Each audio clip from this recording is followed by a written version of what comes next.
আমি 185 নিয়ম অনুসারে বিধানসভা একটা নিন্দা প্রস্তাব জমা দিয়েছে। যেভাবে আমাদের দেশনায়ক স্বাধীনতা সংগ্রামের উজ্জ্বল জ্যোতিষ্ক, শুধু বাঙালি নয় দেশের গর্ব, নেতাজি সুভাষচন্দ্র বোসকে নিয়ে যেভাবে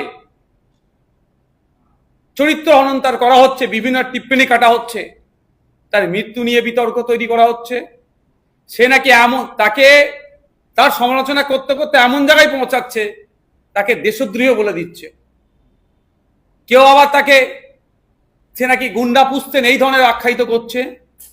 এবং সোশ্যাল মিডিয়ায় যেটা দেখছি, তার ছবিকে নিয়ে বিকৃতি করে, এআই এর সহযোগিতা নিয়ে বা ফর্জ করে, এডিট করে যাচ্ছে তাই করছে। শুধু আপামার বাঙালির উপরে অপমান নয়, স্বাধীনতা সংগ্রামের অন্যতম উজ্জ্বল জ্যোতিষ্কর উপরে অপমান আনা মানে সমগ্র দেশবাসী আজকে লজ্জায় মাথা হেঁট হচ্ছে। কিন্তু আমরা একটা জিনিস দেখছি, পশ্চিমবাংলা সরকার বলুন, দেশের সরকার বলুন, প্রশাসন বলুন, অদ্ভুতভাবে নিশ্চুপ থেকে যাচ্ছে।